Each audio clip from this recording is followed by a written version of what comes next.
शंकर की आराधना, शिव की उपासना, शिव की साधना, शंकर की आराधना हमें सुख प्रदान करती है। तो कहा, दूसरा सूत्र बताया, शिव को ढूंढने नहीं जाना, हमें शंकर को भजना है तो शिव हमारे दरवाजे तक खुद आएंगे। तीसरा सूत्र बताया,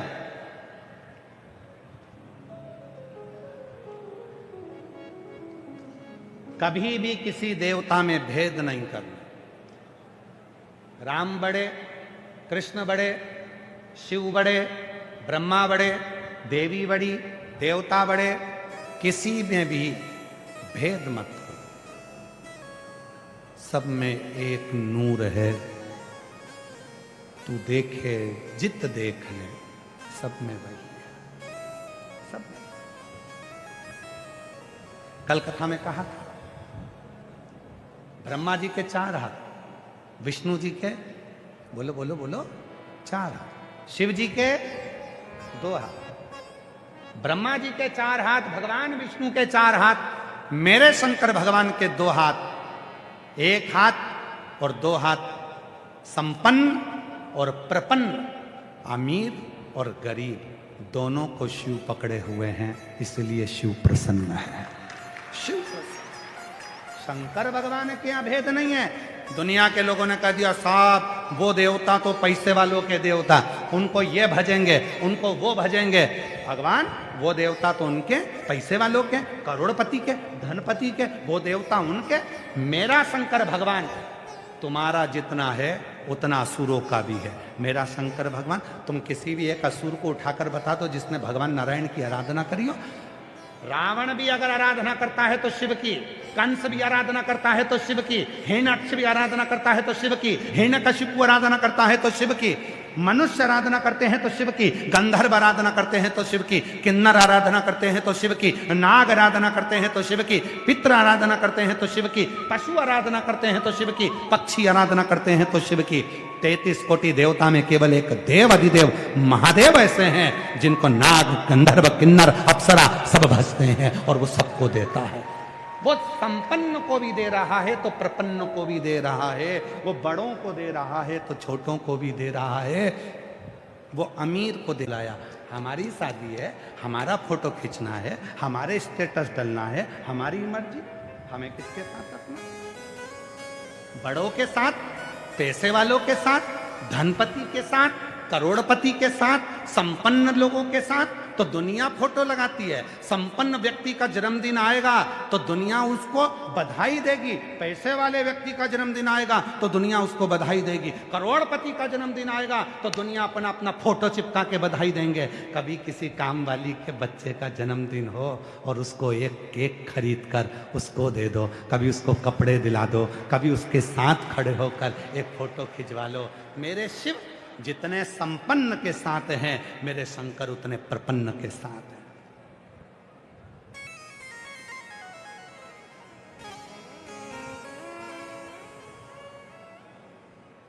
बड़े लोगों के साथ कितना भी फोटो खिंचा लो, ये तुम्हारा साथ मत नहीं देने वाले। चिल्ला चिल्ला के लोग कहते हैं, खूब चिल्ला के कहते हैं चुनाव के टाइम पे, भैया जी संघर्ष करो, हम तुम्हारे साथ हैं। अगर तुम साथ होते तो संघर्ष की जरूरत क्या खाक पड़ती? तुम खुद कह रहे हो भैया जी संघर्ष करो, हम तुम्हारे साथ हैं, मतलब तुम्हें करना है, हम तुम्हारे साथ देंगे नहीं। तुम्हारे साथ फोटो खिंचवाएंगे, वोट किसी और को दिलाएंगे। भैया जी संघर्ष करो, हम तुम्हारे साथ हैं, मतलब कह रहा है संघर्ष तुम्हें करना है, तुम करो। अपन तो बेहतरीन चाय पिएंगे और टाइम बर्बाद करके अपने ये चले जाएंगे। अपन तो एंजॉय करेंगे, खाएंगे पिएंगे, मौज करेंगे, उसके बाद तुम जानो हमें क्या करना है तुमसे। भैया जी संघर्ष करो, हम तुम्हारे साथ है, संघर्ष तुम करो। इसीलिए निवेदन है, बड़ों के साथ फोटो खिंचाने से अच्छा है किसी छोटे के साथ जो दिन रात तुम्हारा साथ दे, दिन रात तुम्हारा काम करे, दिन रात तुम्हारे कदम से कदम मिलाकर चले, उसके साथ सेल्फी लो, उसके साथ फोटो खिंचाओ, जिंदगी सार्थक हो। चलो और सरल भाषा में समझो, तुम्हारे घर में बड़े बर्तन हैं, बोलो री जीजियों, तुम्हारे दहेज में मिले हुए, इतने बड़े बड़े बर्तन मिले थे दहेज में, इतना बड़ा हंडा, इतना बड़ा भगोना, इतनी बड़ी परात जिसमें पांव पूजे थे, कन्यादान करा था, इतने बड़े बड़े बर्तन मिले थे। घर में बड़े बड़े बर्तन रखे हैं और घर में छोटे छोटे बर्तन रखे हैं। ईमानदारी से बोलना, सबसे ज्यादा छोटे बर्तन काम आते हैं कि बड़े बर्तन काम आते हैं? बोलो बोलो बोलो। छोटे बर्तन काम आते हैं। छोटी चम्मच काम आएगी, इतना बड़ा खोचा वो तो कभी कभी निकलेगा, इतना बड़ा भगोना वो कभी कभी निकलेगा, इतना बड़ा हंडा वो कभी कभी निकलेगा, इतनी बड़ी परात वो कभी कभी निकलेगी, पर छोटी चम्मच, छोटी कटोरी, छोटा गिलास, छोटी थाली, ये तो हर कभी काम आ जाते हैं। उसी तरह छोटों को साथ लेकर चलोगे तो जिंदगी सार्थक बन जाएगी, बड़े से सार्थक नहीं होने। और आज की दुनिया बड़ों को झेलने में लगी। ओ वो इतना पैसे वाला, उसको तो जन्मदिन विश करना पड़ेगा, एक बार तो उसको जन्मदिन विश करना ही पड़ेगा, लगा दो स्टेटस पे फोटो।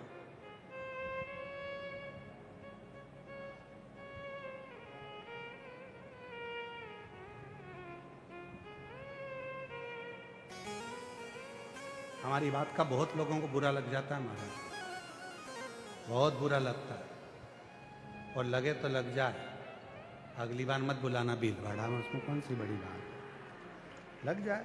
पर छोटों को साध लो, छोटे सद गए तो जिंदगी संवर जाएगी। बड़ों के साथ, बड़ों के साथ,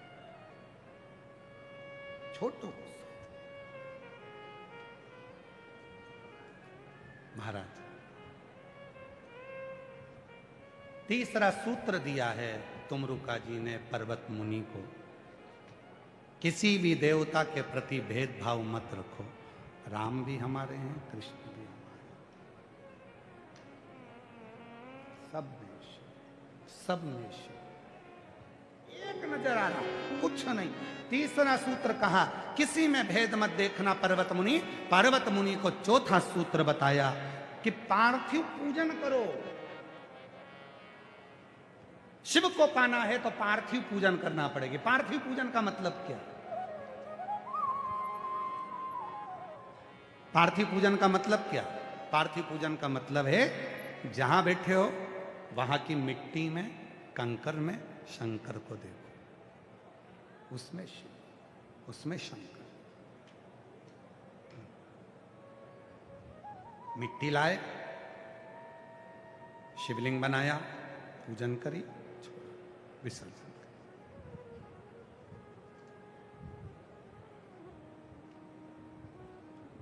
बहुत ज्यादा दुश्मन हो गए, लग रहा है कि ये मुझे तंग करेंगे, बहुत परेशान कर रहे हैं, बहुत कष्ट दे रहे हैं। मिट्टी में पिसी हुई थोड़ी सी काली मिर्च मिलाओ, घी मिलाओ, गाय का शिवलिंग बनाओ, पूजन करो, विसर्जन कर दो। जो कष्ट देने वाले हैं वो मुंह तक नहीं खोल पाएंगे और अपने घर में ही रहेंगे। शिव तत्व में पार्थिव का पूजन बड़ा विशेष है। पार्थिव का पूजन बड़ी महत्वता। पार्थिव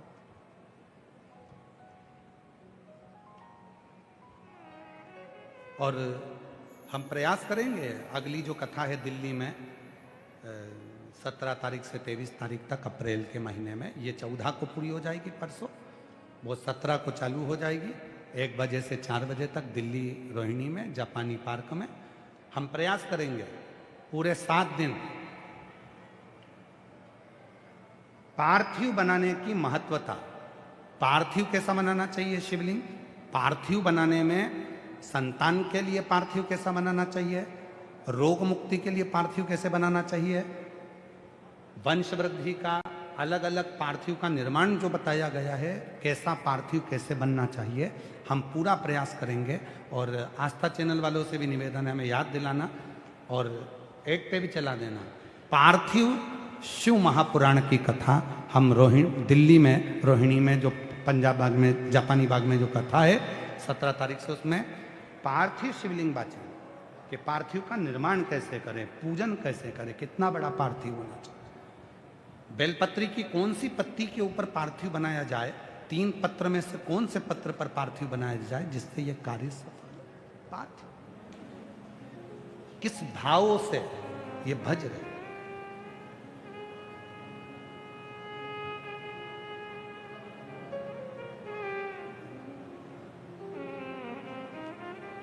किस भाव से भज रही है भगवान ये देखे।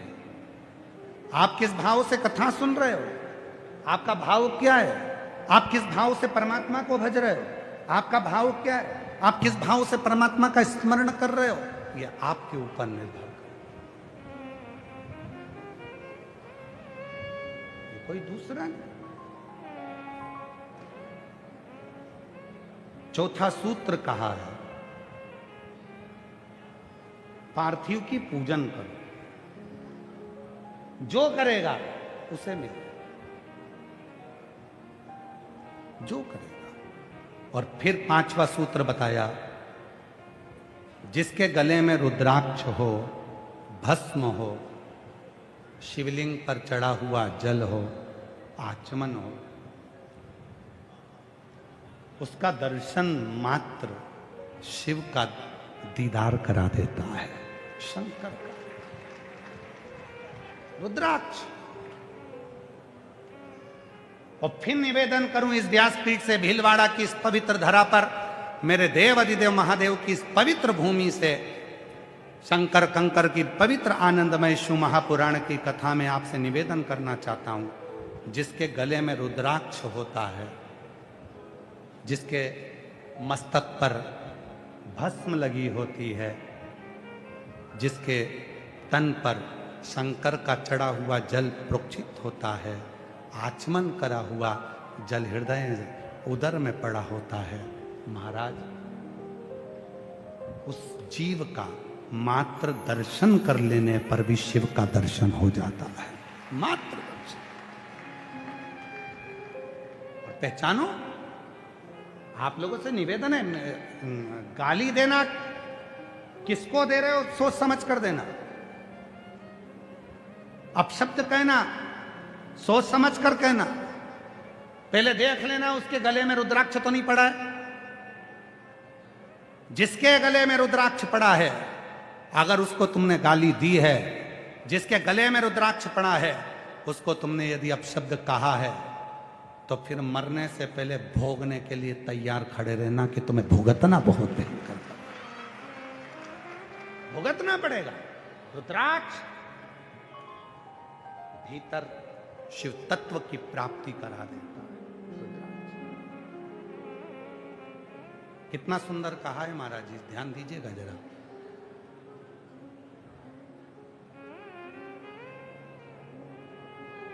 बेलपत्र की, शिव को चढ़ी हुई बेलपत्र की पत्ती का यदि एक तिलमात्र पत्ता भी तुम्हारे मुख से तुम्हारे उदर में चले जाता है,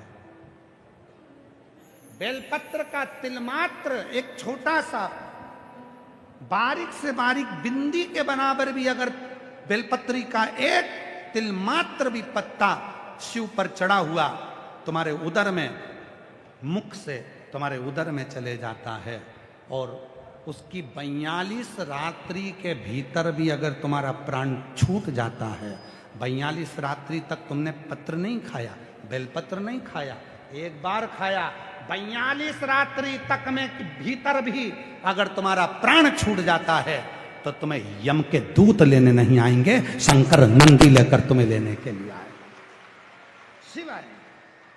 एक बेलपत्र के पत्र के एक बिंदु के बराबर भी उसमें सुख की अनुभूति है, सुख की अनुभूति।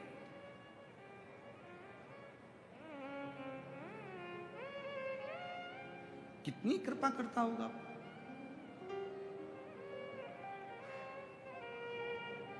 कितनी दया करता होगा वो शिव का। छठा सूत्र बताया भगवान शंकर की, शिव भक्त की और शिव महापुराण की कभी निंदा मत सुनना, तो शिव का दर्शन तुम्हारे हृदय में अवश्य।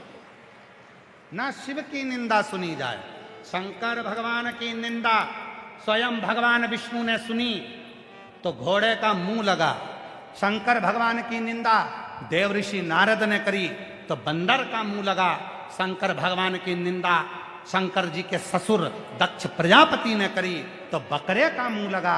शंकर भगवान की निंदा के पूरे किस्से शिव महापुराण के अंतर्गत पूरी कथाएं भरी पड़ी है कि शिव की निंदा करने वाले चाहे ब्रह्मा हो, ब्रह्मा जी ने निंदा करी तो बड़का पेड़ बने, ब्रह्मा जी ने निंदा करी तो रक्त ऐसा बहा शरीर से कि कर्मनाशा नदी उत्पन्न हो गई, जिस नदी में कुत्ता भी पानी नहीं पीता, जो उत्तर प्रदेश में आज भी बहती है।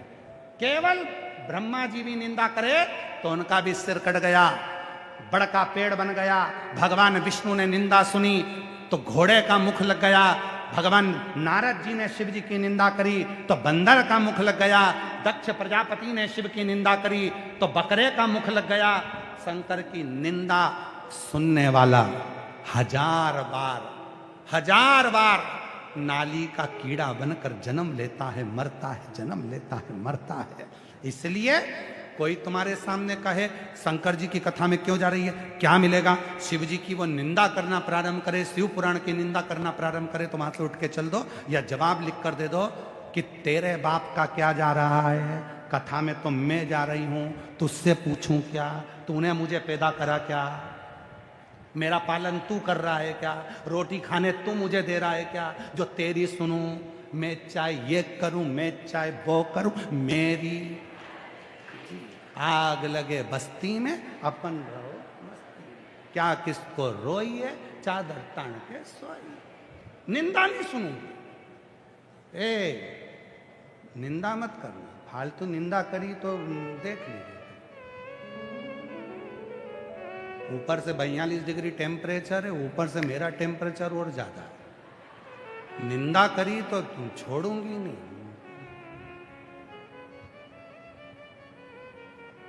छोड़ूंगी नहीं। इसीलिए मैं निंदा सुनने के लिए नहीं आई, कथा सुनने आई हूं। कथा सुनना है मुझे। जरा सी गलती देव ऋषि नारद जी से हो गई थी, कामदेव पर विजय प्राप्त कर ली, भगवान विष्णु के पास पहुंच गए, जाकर कह दिया नारायण, जिसको शंकर जी नहीं जीत पाए उस कामदेव को मैंने जीता है। शंकर जी की जो निंदा सुनी भगवान विष्णु ने कान बंद कर लिए। नारद जी बोल रहे हैं आप कान बंद कर रहे हो, भगवान विष्णु कह रहे हैं अरे नारद तूने शिव की निंदा कर दी। लक्ष्मी जी उठकर खड़ी हो गई, शंकर की निंदा, अब तो मेरे प्रभु को जरूर दोष लगेगा। भगवान विष्णु ने पूछा प्रभु, लक्ष्मी जी पूछी क्या हुआ, शिव जी की निंदा सुन ली लक्ष्मी, तो शिव की निंदा सुन ली तो क्या होगा। भगवान विष्णु ने कहा मेरा सिर कट जाएगा लक्ष्मी, और मुझे घोड़े का मुंह लग जाएगा लक्ष्मी। लक्ष्मी केवल मैंने अकेले ने निंदा नहीं सुनी है, तू मेरे चरण दबा रही थी, निंदा तेरे कानों में भी गई है, इसलिए तुझे भी घोड़ी बनना पड़ेगा, तू भी अश्वी बनेगी, तू भी घोड़ी का रूप लेगी। लक्ष्मी निंदा लक्ष्मी ने सुन ली तो उसको भी अश्वी बनना पड़ा, घोड़ी बनना पड़ा। भगवान नारायण ने निंदा सुनी तो उनका गला कटा, घोड़े का मुख लगा, हयग्रीव अवतार हुआ, अश्व का मुख लगा। निंदा सुनी। देव ऋषि नारद से कहा नारद जी एक निवेदन करूं आपसे। बोलो, आपसे निवेदन है। आप अभी कहां जा रहे हो? शिव जी के पास। आपसे निवेदन है, जो मुझसे कहा वो शंकर से मत कहना। कह दिया, हो गया। अब निंदा मत करो। तुम समझदार हो, पढ़े लिखे हो, युवान हो, बुद्धि है, अच्छी पढ़ाई कर रहे हो, एजुकेशन है तुम्हारे पास में, क्यों किसी की निंदा करना, क्यों किसी के लिए अपशब्द बोलना। कभी तुम मिले हो क्या किसी से जिसकी निंदा कर रहे हो? कभी उसके पास बैठे हो जिसकी निंदा कर रहे हो? कभी उससे मुलाकात करी आपने जिसकी निंदा कर रहे हो? तो निंदा क्यों करना? निंदा नहीं, भुगतना पड़ेगा।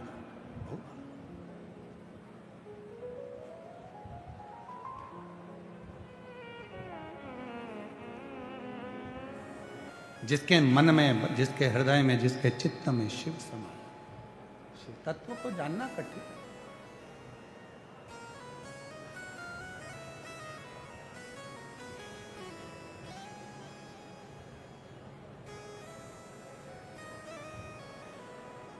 पानी का बर्तन पहले से भरा हुआ है, उसमें और दूसरा पानी डालोगे तो वो बर्तन में आएगा नहीं, वो झलक जाएगा, नीचे गिर जाएगा।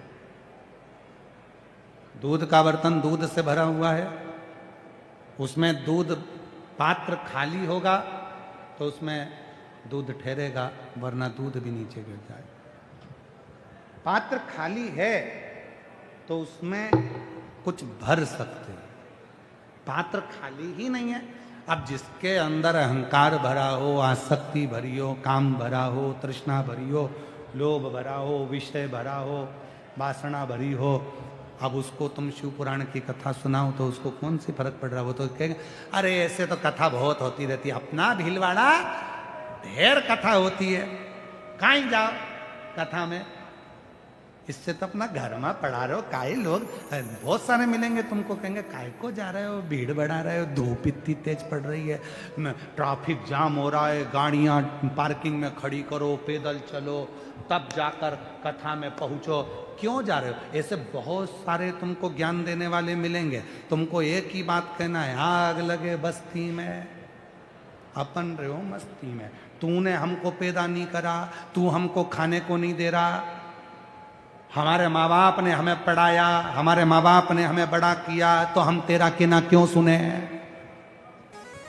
हमारी मर्जी, हमारा चित्त, हमारा मन